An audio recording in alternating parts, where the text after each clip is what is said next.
Bonjour à toutes et à tous, bonjour mes frères et sœurs, bonjour mes amis qui peut-être regardent cette vidéo avec nous ce matin. Très heureux de pouvoir vous apporter la parole de Dieu ce matin. C'est un peu avec émotion parce que c'est mon dernier message ici sur Angoulême, comme vous le savez. Avec mon épouse, nous partons dans le sud de la France, continuer notre formation. Et j'aimerais prendre avec vous un passage qui se trouve dans l'évangile de Jean pour ce message que Dieu a mis sur mon cœur, ce message qui va nous parler de l'unité. Et j'aimerais prendre avec vous, donc faire cette lecture avec vous dans l'évangile de Jean au chapitre 17. Juste pour remettre ce passage dans son contexte, il s'agit ici d'une prière de Jésus, dite sacerdotale. C'est une prière ardente qui va arriver juste avant son arrestation, juste avant sa crucifixion à la croix. Jésus va prier son Père à voix haute au milieu de ses disciples, et on voit cette ultime prière ici qui va montrer l'intention de Jésus pour les croyants de son époque, mais aussi pour les croyants d'aujourd'hui. Alors je vous invite à lire avec moi dans Jean chapitre 17, et on va lire du verset 1er au verset 26. Jean 17, verset 1er. Après avoir ainsi parlé, Jésus leva les yeux au ciel et dit : « Père, l'heure est venue. Glorifie ton Fils, afin que ton Fils te glorifie, selon que tu lui as donné pouvoir sur toute chair, afin qu'il accorde la vie éternelle à tous ceux que tu lui as donnés. Or, la vie éternelle, c'est qu'ils te connaissent, toi, le seul vrai Dieu, et celui que tu as envoyé, Jésus-Christ. Je t'ai glorifié sur la terre, j'ai achevé l'œuvre que tu m'as donnée à faire. Et maintenant, toi, Père, glorifie-moi auprès de toi de la gloire que j'avais auprès de toi avant que le monde fût. J'ai fait connaître ton nom aux hommes que tu m'as donnés du milieu du monde. Ils étaient à toi, et tu me les as donnés, et ils ont gardé ta parole. Maintenant, ils ont connu que tout ce que tu m'as donné vient de toi. Car je leur ai donné les paroles que tu m'as données, et ils les ont reçues, et ils ont vraiment connu que je suis sorti de toi, et ils ont cru que tu m'as envoyé. C'est pour eux que je prie. Je ne prie pas pour le monde, mais pour ceux que tu m'as donnés, parce qu'ils sont à toi. Et tout ce qui est à moi est à toi, et tout ce qui est à toi est à moi, et je suis glorifié en eux. Je ne suis plus dans le monde, et ils sont dans le monde, et je vais à toi. Père Saint, garde en ton nom ceux que tu m'as donnés, afin qu'ils soient un comme nous. Lorsque j'étais avec eux dans le monde, je les gardais en ton nom. J'ai gardé ce que tu m'as donné, et aucun d'eux ne s'est perdu, sinon le fils de perdition, afin que l'écriture fût accomplie. Et maintenant je vais à toi, et je dis ces choses dans le monde, afin qu'ils aient en eux ma joie parfaite. Je leur ai donné ta parole, et le monde les a haïs, parce qu'ils ne sont pas du monde, comme moi je ne suis pas du monde. Je ne te prie pas de les ôter du monde, mais de les préserver du mal. Ils ne sont pas du monde comme moi, je ne suis pas du monde. Sanctifie-les par ta vérité, ta parole est la vérité. Comme tu m'as envoyé dans le monde, je les ai aussi envoyés dans le monde. Je me sanctifie moi-même pour eux, afin qu'eux aussi soient sanctifiés par la vérité. Ce n'est pas pour eux seulement que je prie, mais encore pour ceux qui croiront en moi par leur parole, afin que tous soient un, comme toi, Père, tu es en moi, et comme je suis en toi, afin qu'eux aussi soient un en nous, pour que le monde croie que tu m'as envoyé. Je leur ai donné la gloire que tu m'as donnée, afin qu'ils soient un comme nous sommes un. Moi en eux et toi en moi, afin qu'ils soient parfaitement un, et que le monde connaisse que tu m'as envoyé et que tu les as aimés comme tu m'as aimé. Père, je veux que là où je suis, ceux que tu m'as donnés soient aussi avec moi, afin qu'ils voient ma gloire, la gloire que tu m'as donnée, parce que tu m'as aimé avant la fondation du monde. Père juste, le monde ne t'a point connu, mais moi, je t'ai connu, et ceux-ci ont connu que tu m'as envoyé. Je leur ai fait connaître ton nom, et je leur ferai connaître, afin que l'amour dont tu m'as aimé soit en eux, et que je sois en eux. Amen. Jésus prie son Père pour que ses disciples soient un. Jésus prie pour que les croyants soient unis dans le même but, dans une même communion, tout comme Jésus, le Fils, l'a manifesté avec Dieu le Père. L'unité, c'est un sujet qui est très important aux yeux de Dieu. Remarquons ensemble ici que Jésus ne prie pas pour que ses disciples deviennent un, mais pour qu'ils soient un. Cela nous montre qu'il y a une action continue. Il s'agit d'une unité qui doit être en réalité sans cesse recherchée. Nous sommes appelés à vivre l'unité. Nous sommes tous appelés à vivre et à conserver l'unité. Le titre du message pour aujourd'hui, c'est simplement « Vivre et conserver l'unité ». Vivre l'unité. Ce que Jésus veut pour ses disciples, ici, ce n'est pas une unité liée à une organisation, mais c'est une unité spirituelle, une unité du cœur. Pour illustrer cela, la Bible nous donne l'exemple du corps humain. Chaque membre du corps a son utilité, même ceux qui peuvent paraître peut-être les plus insignifiants, les plus petits, peut-être les plus faibles. Dans ce corps, chaque membre a de la valeur, chaque membre a sa place. Et nous avons tous également de la valeur aux yeux de Dieu. Nous sommes tous aimés de Dieu, d'un amour qui est un amour éternel. Dieu nous a aimés, la Bible nous dit, jusqu'à envoyer son propre Fils pour venir dans ce monde pour que nous ayons la vie. Jésus a donné sa vie à la croix pour le pardon de nos péchés, par amour pour nous. Et par amour également, et par la foi, Dieu a fait de chacun d'entre nous, nous qui avons cru en Jésus, Dieu a fait de nous ses fils et ses filles. Quel privilège! La Bible nous dit que nous sommes le corps de Christ et que nous sommes ses membres, chacun pour sa part. C'est vrai que les membres d'un corps, du corps, sont nombreux et sont tous différents. Mais tous ensemble, unis, forment un seul corps, un seul et même corps. Nous sommes tous différents, c'est vrai, mais par contre, nous avons tous le même esprit. Nous avons tous le même Seigneur. Nous avons tous la même espérance, la même foi, la même parole et le même objectif, servir Dieu pour sa gloire. Il est très important de rappeler également que Dieu ne nous unit pas avec ceux qui ne partagent pas ces choses-là. La véritable unité, ce n'est pas celle qui essaye de former les hommes, mais c'est un don de Dieu et une réalité pour ceux qui sont enfants de Dieu et qui mettent en pratique sa parole. C'est lui, et c'est très important de le rappeler, c'est lui, c'est Dieu qui nous unit par son esprit.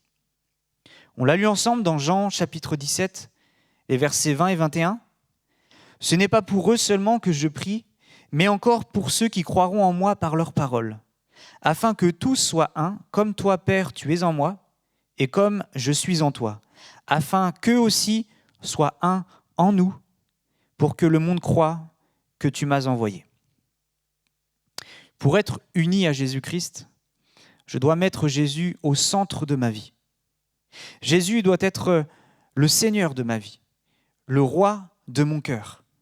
Et mes amis, ce n'est pas le tout de dire « Seigneur, Seigneur » qui fait de nous ses serviteurs. D'ailleurs, Jésus lui-même l'a dit, « Ceux qui me disent « Seigneur, Seigneur » n'entreront pas tous dans le royaume des cieux, mais seulement celui qui fait la volonté de mon Père qui est dans les cieux. » Plusieurs me diront en ce jour-là, « Seigneur, Seigneur, n'avons-nous pas prophétisé en ton nom? N'avons-nous pas chassé des démons par ton nom? Et n'avons-nous pas fait beaucoup de miracles par ton nom? » Alors je leur dirai ouvertement, « Je ne vous ai jamais connus, retirez-vous de moi, vous qui commettez l'iniquité. » Jésus doit être le maître de notre vie. Ce n'est pas le tout de dire « Seigneur, Seigneur » qui fait que nous sommes enfants de Dieu, mais c'est le fait de naître de nouveau, de le rencontrer, de le connaître. Sa parole, la Bible, doit faire autorité dans notre vie. Et je crois et je dois m'appliquer à vivre concrètement une vie qui est en rapport avec ce que nous dit la parole de Dieu. Le chrétien a pour Seigneur de sa vie Jésus-Christ. Seigneur de sa vie. Paul nous rappelle dans l'Épître aux Romains que pour nous qui avons comme Seigneur de notre vie Jésus-Christ, nous formons un seul corps en Christ et nous sommes membres les uns des autres. Nous sommes tous membres les uns des autres. L'unité ne veut pas dire non plus uniformité. L'Église de Jésus-Christ, vous savez, elle est composée d'hommes et de femmes différents, d'arrière-plans différents, d'origines différentes. D'ailleurs, Jésus lui-même disait l'apôtre Paul disait qu'il n'y a plus ni juif ni grec. En réalité, nous sommes tous égaux. Nous sommes tous peut-être différents, mais nous avons tous le même amour, le même esprit, le même baptême, le même Sauveur, Jésus-Christ. Nous avons peut-être des couleurs de peau différentes, nous avons peut-être des cultures différentes, des arrière-plans différents, mais l'Esprit de Dieu nous réunit. Comment des êtres humains si différents peuvent-ils se retrouver ensemble pour un même but, semaine après semaine? Comment cela est-il possible? Le monde ne peut pas l'expliquer. Le monde ne peut pas le faire. C'est Dieu qui nous unit ensemble par des liens d'amour et par son Saint-Esprit. Aucun être humain ne peut créer cette unité. Et parfois, vous savez, dans le monde, les gens cherchent à rassembler les entreprises, les associations, les hommes politiques, cherchent à rassembler toutes sortes de personnes qui sont différentes, mais ils n'y arrivent pas. Il y a toujours ce problème de racisme, il y a toujours ce problème de séparation, etc. L'unité, c'est un don de Dieu. Et la diversité n'est pas un problème. Au contraire, c'est une force qui nous permet de pouvoir nous compléter, qui nous permet de pouvoir apprendre les uns des autres. Nous sommes, c'est vrai, différents, mais devant Dieu, nous sommes tous égaux. Et nous sommes tous appelés à nous soumettre les uns les autres et à être soumis à Jésus-Christ. Parce que oui, pour que le corps fonctionne bien, pour que le corps soit bien coordonné, tous les membres du corps doivent grandir et doivent regarder toujours à Jésus-Christ qui est la tête de ce corps. Éphésiens 4, verset 16, c'est de lui et grâce à tous les liens de son assistance que tout le corps, bien coordonné, formant un solide assemblage, tire son accroissement selon la force qui convient à chacune de ses parties et s'édifie lui-même dans l'amour. Pour vivre et pour conserver l'unité, nous devons être centrés sur la personne de Jésus-Christ et sur son œuvre. Amen. Je bénis également le Seigneur pour l'unité, car lorsque l'unité spirituelle est présente, il y a une grâce particulière qui en découle. La faveur de Dieu descend toujours lorsque le corps est uni, ensemble. La Bible nous dit, notamment ce passage que nous connaissons pour la plupart d'entre nous, Psaume 133, « Voici, ô qu'il est agréable, qu'il est doux pour des frères de demeurer ensemble. C'est là que l'Éternel envoie la bénédiction, la vie pour l'éternité. » C'est là que Dieu envoie la bénédiction, c'est là que Dieu bénit, c'est là qu'il envoie sa faveur. La Bible affirme que là où 2 ou 3 sont assemblés en son nom, Dieu est au milieu d'eux. Oui, Dieu est là quand les croyants s'unissent ensemble, quand les croyants se mettent ensemble, se mettent d'accord ensemble. Quand les croyants s'unissent pour demander quelque chose à Dieu, Dieu leur accorde cela. C'est une promesse de Dieu. Dans Matthieu chapitre 18, verset 19, « Je vous dis encore que si 2 d'entre vous s'accordent sur la terre pour demander une chose quelconque, elle leur sera accordée par mon Père qui est dans les cieux. » Rappelez-vous de Pierre qui était en prison. Vous savez, ce frère qui était sous la garde de plusieurs soldats, les portes étaient verrouillées. Il était impossible pour Pierre de sortir de cette prison. La Bible nous dit dans Actes 12, verset 5, que l'Église ne cessait d'adresser pour lui des prières à Dieu. On voit l'Église ici qui était réunie, qui était en train de prier, qui demandait à Dieu vraiment d'intervenir dans cette situation. Les croyants étaient unis dans la prière, unis ensemble. Et ils se sont mis d'accord pour faire cette demande à Dieu. Et Dieu a délivré Pierre de la prison d'une façon miraculeuse ce jour-là. Il est important de souligner que la force de l'Église ne réside pas dans le nombre, mais dans l'unité. la force de l'Église ne réside pas dans le nombre, mais dans l'unité. Pour vivre l'unité, nous devons bien sûr nous rattacher à une Église locale qui prêche fidèlement la parole de Dieu.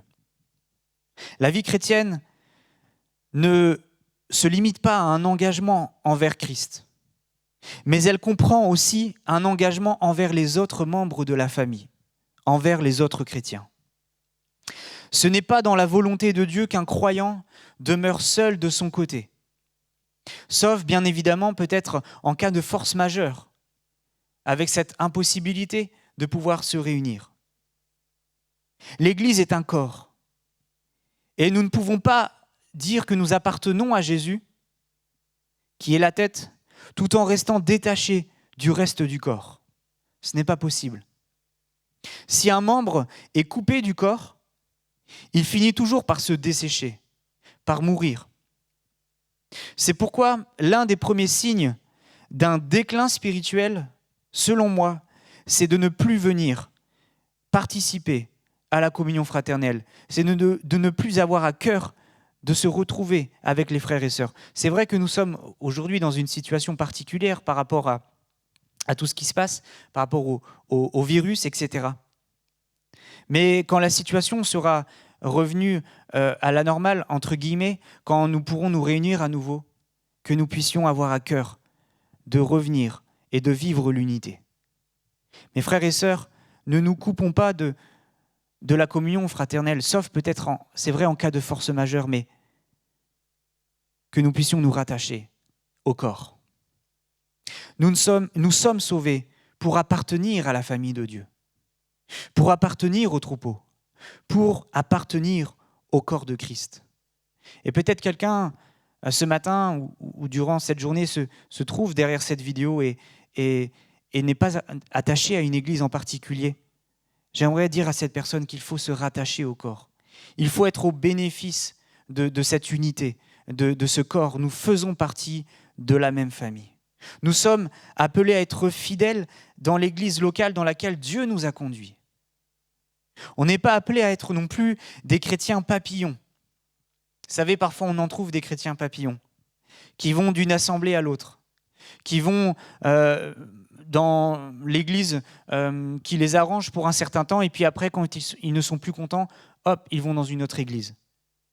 Ils vont ainsi comme ça d'église en église sans s'engager et sans servir dans l'église, sans s'impliquer dans l'église. Ne soyons pas des chrétiens papillons. Je suis appelé à m'engager dans une église locale, à prendre part aux souffrances des autres, à me réjouir également avec mes frères et sœurs, à prier, à écouter la parole de Dieu, à me soumettre, à servir Dieu de tout mon cœur. Amen. Je note aussi qu'il y a une qualité qui amène l'unité dans l'Église. Cette qualité, c'est la générosité. Et pour cela, il y a un passage qui nous est donné dans le livre des Actes au chapitre 4, des versets 32 à 34. J'ai choisi la version Summer. Tous ceux qui étaient devenus des croyants vivaient dans une parfaite unité de cœur et d'esprit. Personne ne se prétendait propriétaire de ses biens, mais ils partageaient tout ce qu'ils avaient. Avec une grande puissance, les apôtres rendaient témoignage de la résurrection du Seigneur Jésus, et la grâce de Dieu agissait avec force en eux tous.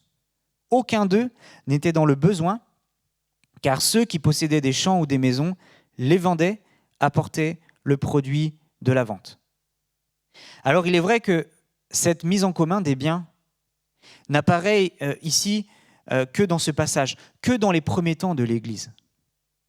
Dieu ne nous dit pas d'aller vendre notre maison et de donner tout l'argent à l'Église. Remarquons que Paul ne revient pas sur cet exemple par la suite dans ses écrits. Ce passage nous montre cependant que nous n'avons pas à vivre de façon égoïste, en ne pensant qu'à nous-mêmes. Vivre en oubliant ceux qui sont autour de nous, vivre en oubliant ceux qui sont réellement dans le besoin.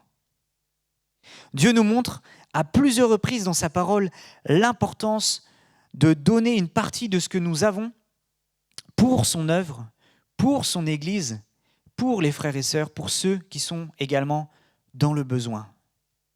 Avoir ce cœur généreux, être détaché de cet amour de l'argent. La Bible nous dit que Dieu bénit cet état d'esprit. Dieu bénit ceux qui s'aiment avec générosité. Bien sûr, nous faisons ces choses dans la sagesse, nous faisons ces choses en priant le Seigneur, en lui demandant également, bien sûr, de nous aider, de nous guider. Mais Dieu bénit toujours lorsque nous donnons avec générosité. Toutes choses, bien sûr, doivent être conduites par un seul et même sentiment, c'est l'amour. Dieu nous demande de donner avec amour. Dieu nous demande de parler les uns aux autres, avec ceux qui sont de notre famille, avec amour. Dire la vérité également dans l'amour. Nous ne sommes pas appelés à être des hypocrites, mais nous sommes appelés à pouvoir dire les choses dans la vérité, dans l'amour, mais toujours avec douceur. L'amour nous conduit également à l'humilité. Et l'humilité est une clé très importante pour l'unité de l'Église. Quelqu'un a dit « L'orgueil dresse des murs entre les gens, alors que l'humilité bâtit des ponts. » L'humilité, c'est une véritable aide dans les relations fraternelles. C'est pourquoi la Bible nous dit que dans nos rapports mutuels, nous devons nous revêtir d'humilité. L'humilité nous fait regarder les autres comme étant plus importants que nous-mêmes, comme étant supérieurs à nous-mêmes. C'est vrai, mes frères et sœurs, ça va à l'encontre de ce monde. Dans ce monde, on est poussé par l'orgueil. On essaye d'être les meilleurs, d'écraser les autres. Mais la Bible nous montre que la mentalité du royaume de Dieu, c'est une autre mentalité, c'est de voir les autres comme étant supérieurs à nous-mêmes. C'est de considérer les autres membres comme étant tout aussi importants que nous, voire même plus importants. Jean 13, versets 34 et 35, « Je vous donne un commandement nouveau. » C'est Jésus qui parle. « Aimez-vous les uns les autres comme je vous ai aimé, vous aussi. Aimez-vous les uns les autres. À ceci, tous connaîtront que vous êtes mes disciples, si vous avez de l'amour les uns pour les autres. » Comment le monde peut voir Jésus ? La Bible nous montre ici que les gens voient Jésus au travers de nos vies. Nous sommes disciples de Jésus et nous devons nous aimer les uns les autres. L'amour que nous portons les uns les autres constitue un véritable témoignage dans ce monde. Beaucoup de chrétiens témoignent que lorsqu'ils franchissent pour la première fois ou l'une des premières fois une église, quand ils rentrent dans l'église, ils ressentent l'amour, ils ressentent la communion fraternelle.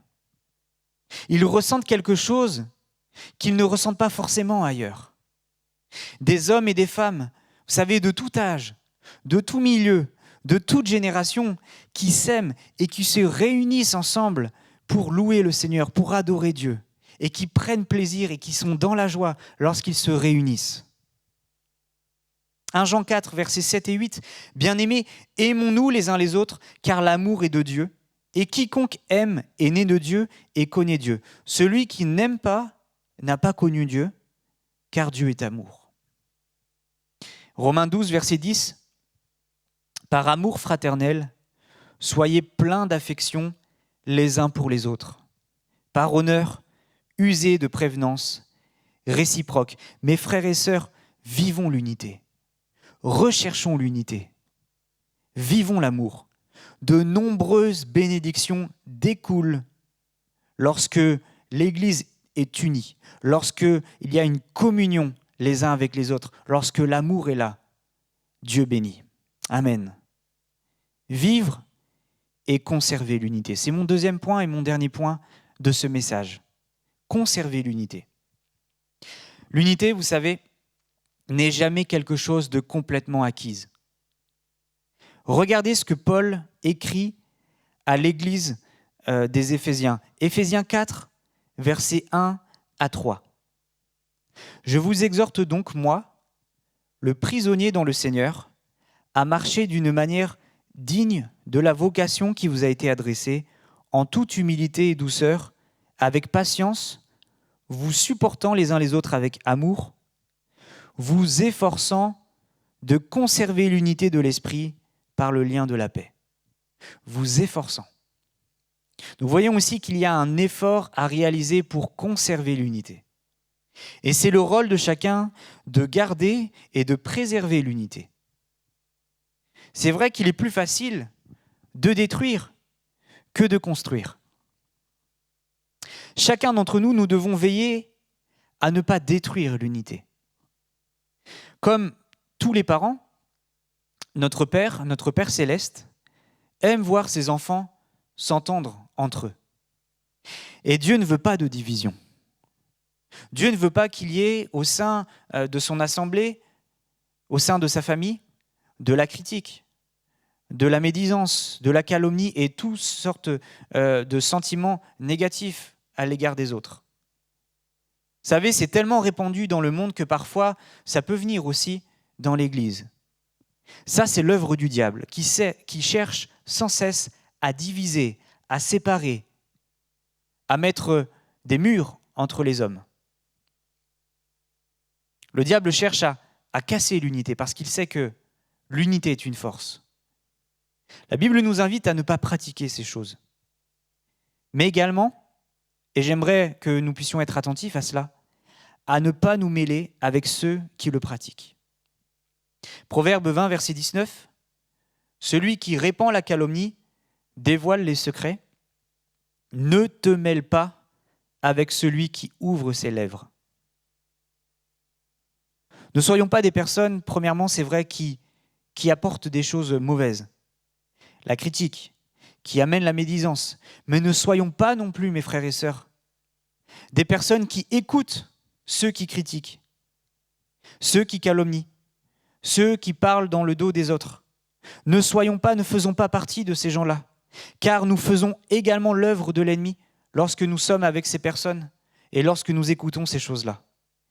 Ayons, mes frères et sœurs, le courage de dire stop quand ces choses arrivent, de dire non, j'ai pas envie de me mêler de ces choses-là. Prie. Il y a une autre catégorie qui a également pour finalité de la destruction de l'unité. Vous savez, c'est le murmure. Et le peuple d'Israël était devenu un spécialiste dans la matière. Le murmure, vous savez, c'est la critique à mi-voix de gens mécontents, de personnes qui ne sont pas contents. Et il peut arriver parfois dans les églises de rencontrer des personnes qui sont mécontents. Des personnes qui vont murmurer contre les responsables, murmurer contre l'Église. Ces choses, vous savez, freinent le développement de la communion fraternelle. Et Dieu ne veut pas qu'on parle en mal de l'Église. Jésus ne veut pas qu'on parle en mal de sa fiancée, de l'Église. Si nous devons nous plaindre, mes frères et sœurs, faisons-le devant le Seigneur. Approchons-nous de Dieu et disons-lui peut-être les choses qui nous déplaisent. Disons-lui peut-être les choses que nous voulons peut-être voir changer, mais surtout, mes frères et sœurs, approchons-nous de Dieu. Si on n'est pas d'accord avec les autres, au lieu de murmurer, au lieu de critiquer, prions le Seigneur. Demandons à Dieu de venir peut-être aussi nous aider à changer, parce que peut-être c'est nous qui avons tort. Peut-être que c'est nous aussi qui voyons les choses de la mauvaise façon. La Bible nous dit dans 1 Pierre 5, verset 7, « Déchargez-vous sur lui, sur Dieu, de tous vos soucis, car lui-même prend soin de vous. » Le monde murmure sans cesse. Et je ne vous apprends rien. Le monde critique sans cesse, parle dans le dos. Mais nous, en tant qu'enfants de Dieu, nous sommes appelés à faire la différence. Philippiens 2, versets 14 et 15. « Faites toutes choses sans murmure ni hésitation, afin que vous soyez irréprochables et purs, des enfants de Dieu irréprochables au milieu d'une génération perverse et corrompue, parmi laquelle vous brillez comme des flambeaux dans le monde. » Nous devons nous garder de ces choses pour que nous puissions briller comme des flambeaux dans ce monde. Que nous puissions également avoir et développer cette culture de l'honneur dans l'Église. Avoir des paroles de bénédiction. Avoir des paroles d'encouragement pour les autres. Regardez ce que la Bible nous dit dans Éphésiens 4, versets 29 à 32. « Qu'il ne sorte de votre bouche aucune parole mauvaise, mais s'il y a lieu, quelques bonnes paroles qui servent à l'édification et communiquent une grâce à ceux qui l'entendent. N'attristez pas le Saint-Esprit de Dieu, par lequel vous avez été scellés pour le jour de la rédemption. Que toute amertume, toute animosité, toute colère, toute clameur, toute calomnie et toute espèce de méchanceté disparaissent au milieu de vous. Soyez bons les uns envers les autres, compatissants, vous pardonnant réciproquement comme Dieu vous a pardonné en Christ. » Pour conserver l'unité, mes frères et sœurs, nous devons être bons les uns envers les autres comme on l'a lu. Nous devons être compatissants, nous devons nous pardonner réciproquement. Et nous devons aussi bien sûr avoir les yeux fixés sur Jésus-Christ. Il est notre modèle. Si nous devons ressembler à quelqu'un, mes frères et sœurs, c'est à Jésus. Jésus veut que nous soyons un. Jésus est le bon berger qui prend soin de ses brebis, qui désire rassembler ses brebis, qui a ce cœur de pouvoir rassembler ses brebis pour que ses brebis soient unies, ensemble. Et nous avons besoin, mes frères et sœurs, de rester près de ce bon berger et de rester bien sûr unis les uns aux autres. C'est vrai qu'il peut nous arriver d'être déçus. Et même peut-être un jour, sans le savoir, forcément, nous avons pu peut-être décevoir quelqu'un. Ce n'est pas une raison, mes frères et sœurs, pour cesser d'être en communion avec les autres. Ce n'est pas parce que nous vivons parfois la déception que nous devons nous retirer de la communion. Nous faisons partie de la même famille.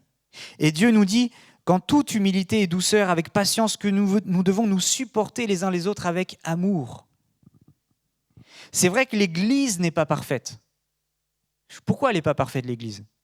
Parce qu'elle est composée d'hommes et de femmes imparfaits, comme vous et moi. D'hommes et de femmes pécheurs, mais sauvés par grâce. Et une Église sans point faible, une Église sans problème, sur terre, ça n'existe pas. Dans toutes les églises, mes frères et sœurs, il y a des points faibles, il y a quelques problèmes, parce que nous sommes sur la terre des hommes. Parce que c'est vrai, nous sommes sauvés, mais nous sommes sauvés par grâce, parce que nous sommes des pécheurs sauvés par grâce. C'est pourquoi il peut nous arriver parfois d'être surpris. Parfois, il peut nous arriver d'être peut-être blessés, peut-être incompris, peut-être déçus. Ce n'est pas une raison, mes frères et sœurs, pour quitter l'assemblée. Ce n'est pas une raison pour rester en colère. Ce n'est pas une raison pour se replier sur soi-même, parce que ce n'est pas la volonté de Dieu. Dieu veut que nous puissions être ouverts aux autres, que nous puissions avoir à cœur la communion, que nous soyons unis. La fuite et la colère n'ont jamais résolu de problème. Soyons, la Bible nous dit, des artisans de paix. Et regardez cette promesse de Dieu, Matthieu 5, 9. « Heureux ceux qui procurent la paix, car ils seront appelés fils de Dieu. » La volonté de Dieu, c'est que nous soyons en paix les uns avec les autres. Nous ne sommes pas toujours d'accord avec les autres. Enfin, avec quelques personnes, parfois ça peut arriver parce que nous sommes différents, parce que nous n'avons pas toujours les mêmes opinions. Mais l'unité, c'est de continuer à aimer. C'est de continuer à se respecter. Et c'est de mettre tous nos efforts pour conserver l'unité de l'esprit par le lien de la paix. Pensons toujours plus haut que nous-mêmes. Pensons à l'Église dans son ensemble. Pensons à la communion. Pensons à l'unité. Et vivons, mes frères et sœurs, dans la paix.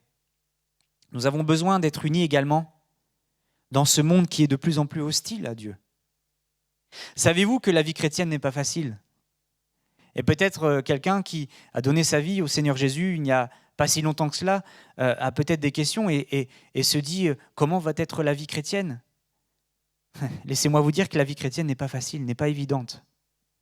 Le chemin que nous avons choisi de suivre, c'est un chemin, la Bible nous dit, qui est resserré, étroit. Et nous sommes dans ce monde et nous nageons à contre-courant de ce monde. C'est pas facile de suivre Jésus. C'est pourquoi nous avons besoin, c'est vrai, de Jésus-Christ, qui nous a donné cette promesse d'être avec nous tous les jours. Jusqu'à la fin du monde, Jésus est avec nous, mes frères et sœurs. Mais nous avons aussi cette promesse et nous avons besoin, mes frères et sœurs, les uns des autres. Le chemin est resserré et c'est tellement encourageant de savoir que nous ne sommes pas seuls sur le chemin. Nous avons des frères et sœurs qui sont à côté de nous et nous avons besoin de l'Église dans ces temps qui sont difficiles, dans ces temps qui seront de plus en plus difficiles. Nous avons besoin de nous appuyer les uns sur les autres. C'est la raison pour laquelle dans la Bible nous trouvons toutes ces expressions. Aimez-vous les uns les autres, priez les uns pour les autres, veillez les uns sur les autres, exhortez-vous les uns les autres, édifiez-vous les uns les autres, consolez-vous les uns les autres, supportez-vous les uns les autres, etc. Il y a plus de 50 fois dans le Nouveau Testament cette référence, cette expression les uns les autres ou les uns pour les autres. Et je crois que si le Seigneur insiste sur ces choses, c'est pour nous faire réaliser l'importance d'être unis les uns aux autres. La Bible nous dit également dans Ecclésiaste 4, versets 9 et 10, « Deux valent mieux qu'un, parce qu'ils retirent un bon salaire de leur travail. Car s'ils tombent, l'un relève son compagnon. Mais malheur à celui qui est seul et qui tombe, sans avoir un second pour le relever. » Il est important, mes frères et sœurs, d'être en communion les uns avec les autres.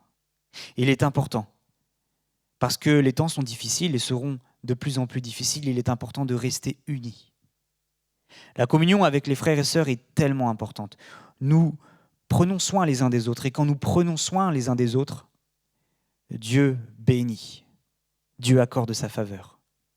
L'apôtre Paul lui-même, pourtant, l'apôtre Paul qui a réalisé de grands voyages, qui a écrit de magnifiques épîtres par l'inspiration de Dieu, qui a fondé des églises, qui a fait l'œuvre de Dieu, l'apôtre Paul lui-même a repris courage en voyant ses frères. Ses frères qui étaient remplis d'amour, ses frères qui étaient dans la joie de revoir Paul. Oui, mes frères et sœurs, nous sommes dans la joie. Quand nous nous retrouvons, nous sommes dans la joie. Quand nous savons que nous pouvons compter les uns sur les autres. Vivre l'unité, c'est partager cet amour qui nous unit. Il n'y a rien de mieux et de comparable à l'amour fraternel, à l'amour de Dieu qui nous unit les uns les autres, en partageant nos sujets de prière. Mais quelle joie, mes frères et sœurs, de pouvoir partager nos sujets de prière, de savoir que nous ne sommes pas seuls, mais qu'il y a des frères et sœurs qui prient pour nous. De partager nos peines, mais aussi nos joies. C'est aussi la communion fraternelle, s'encourager mutuellement. Écouter également et compatir. Compatir avec la personne. Porter ainsi les fardeaux les uns des autres. Et vous savez que lorsque quelque chose de lourd est porté par plusieurs personnes, c'est plus facile que lorsqu'elle est portée juste par une personne. Et c'est ça la communion, c'est ça l'Église, que nous puissions porter les fardeaux les uns des autres. Oui, nous ne sommes pas seuls. Amen. Je conclus avec ce message, j'espère, mes frères et sœurs, mes amis, qui vous encourage à pouvoir persévérer, à pouvoir vivre l'unité, à pouvoir conserver l'unité. Philippiens 3, verset 16, version Summer, « Seulement, au point où nous sommes parvenus, continuons à marcher ensemble dans la même direction. » Notre mission, mes frères et sœurs, c'est de vivre l'unité et c'est de conserver l'unité. Que nous puissions donner toujours la priorité au corps. Protégeons l'unité de notre assemblée. Prions également pour les responsables. Et il faut prier, mes frères et sœurs, pour les responsables, pour les pasteurs, pour les anciens, pour ceux qui doivent aussi veiller à cette union, à cette unité. Quand il y a unité, la Bible nous dit que la bénédiction de Dieu est accordée. Notre Dieu est dans la joie quand il voit l'Église unie. La gloire de Dieu se manifeste quand l'Église est unie. Pour vivre et conserver l'unité, que nous ayons toujours les regards fixés sur Jésus-Christ. C'est lui qui est la tête. C'est lui qui bâtit l'Église. C'est Jésus qui est venu nous sauver, qui est venu nous transformer, qui est venu également nous rassembler et qui nous unit. C'est Jésus-Christ. Nous devons rester centrés sur l'essentiel en nous aimant les uns les autres comme Christ nous a aimés. Et même s'il peut nous arriver de ne pas toujours avoir les mêmes opinions, mes frères et sœurs, que nous puissions être toujours animés d'un bon état d'esprit. Toujours être prêts à servir. Servir Dieu. Tout ce que nous pouvons faire, c'est pour la gloire de Dieu, c'est pour lui. Être prêt toujours à bénir les autres. Être prêt à toujours aimer et à rechercher avant tout, encore une fois je le dis, l'unité de l'esprit par le lien de la paix. Nous faisons partie de ce même corps et nous ne sommes pas appelés à vivre en dehors de ce corps, à nous détacher de ce corps. Nous sommes unis les uns les autres en étant également unis et soumis à Jésus-Christ. Alors, marchons ensemble dans la même direction afin que le monde connaisse Jésus-Christ et son amour. Que Dieu vous bénisse. Je vais prier pour vous et pour moi-même. Seigneur, merci pour ta parole qui nous a été donnée, Seigneur mon Dieu.